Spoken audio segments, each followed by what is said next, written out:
तो कैसे हो आप लोग? चलिए आज की वीडियो में हम बात करेंगे फ्रीजर और चिलर के बारे में कि हमारे पास कितने टाइप के फ्रीजर होते हैं और कितने टाइप के चिलर, वैसे किस किस उस टाइप में भी किस किस प्रकार के होते हैं उसके बारे में आज बात करेंगे। कुछ उसके टेम्परेचर को लेकर बात करेंगे और कुछ उसके कार्य के लेकर बात करेंगे कि उसमें क्या चीज या क्या कौन सी चीज स्टोर की जाती है। तो चलिए स्टार्ट करते हैं।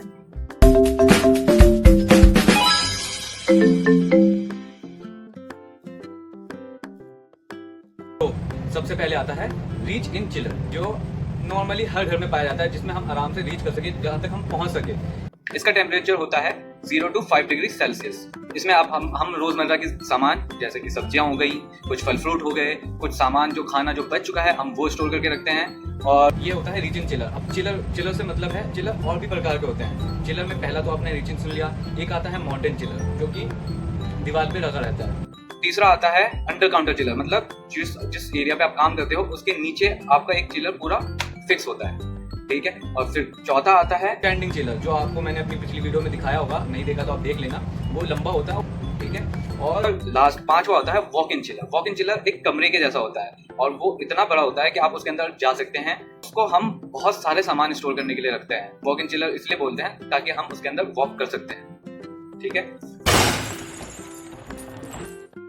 फ्रीजर, उसमें भी सेम आप एक नॉर्मल जो आपके घर में जो चिलर है उसमें ही आपको ऊपर टॉप में फ्रीजर का सेक्शन भी दिखता है। उसका टेम्परेचर होता है -3 बिलो और उसमें आप एक तो हमेशा बर्फ जमी रहती है, तो उसमें हम ज्यादातर चीजें लंबे टाइम तक स्टोर करने के लिए रखते हैं। लंबे टाइम तक के लिए स्टोर करने के लिए हमें जैसे मांस मछली हो गई या फिर कोई ऐसा फ्रूट हो गया जो हमें फ्रोजन करके रखना है, या फिर कुछ ऐसी चीज जो कि हमने बना के रखी है और हमें लंबे समय के बाद उसको यूज करना है, तो हम फ्रीजर में रखते हैं। और फ्रीजर का टेम्परेचर मैंने आपको बता ही दिया है, -18 डिग्री सेल्सियस में, ठीक है। फिर उसके बाद आता है हमारा सेम माउंटेन फ्रीजर, आता है standing freezer, same to same chiller की तरह।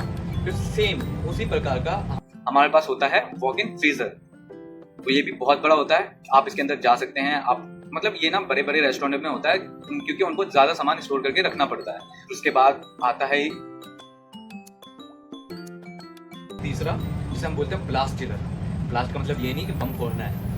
ब्लास्ट का मतलब होता है कि अगर हमने किसी चीज को कुक किया है और उसे हमें बहुत जल्द ठंडा करना है, क्योंकि हम ऐसी कुक करने के बाद सामान को फ्रीजर में या चिलर में नहीं रख सकते, हमें उसे पहले ठंडा करना होता है। तो ये काफी बड़े रेस्टोरेंट में मिलता है ब्लास्ट चिलर। तो और उसमें ना आप अगर कोई सामान रखते हो उसके थर्मामीटर टाइप का भी होता है जो आप सामान के अंदर डाल के उसका टेम्परेचर बाहर से ही देख सकते हो कि आपके फूड का टेम्परेचर अभी कितना है। उसमें आप अगर फूड रखते हो तो विदिन 90 मिनट्स, मतलब 1.5 घंटा मान लो, 1.5 घंटे के अंदर आपका फूड जो 75 डिग्री के आसपास होता है वो एकदम से 3 से 4 डिग्री सेल्सियस में आ जाता है। तो ब्लास्ट चिलर का यही काम होता है कि वो किसी भी गर्म फूड को ठंडा कर देता है एकदम से, ठीक है। ये तो ब्लास्ट चिलर हो गया। डिस्प्ले चिलर, जहाँ भी चिलर का नाम आएगा वहाँ आप समझ सकते हो कि उसका टेम्परेचर हमेशा 0 to 5 डिग्री सेल्सियस होगा, ठीक है। तो अब जो डिस्प्ले चिलर है उसका टेम्परेचर भी सेम ही है, बट उसमें हमारे सामने से शीशा लगा होता है ताकि कस्टमर सामने से सामान को देख सके, क्योंकि देखने से कस्टमर को ज्यादा समझ में आता है कि कौन सी चीज उसे खानी है और कौन सी चीज उसे नहीं। तो ये थी आज की वीडियो में फ्रीजर के बारे में और उसके टेम्परेचर और उसके यूज के बारे में। तो चलिए अब मिलता हूँ मैं आपको अगली वीडियो में। तब तक आप भी बता सकते हैं कमेंट में कि अगली वीडियो आपको कौन सी चाहिए। तो थैंक यू फॉर वॉचिंग।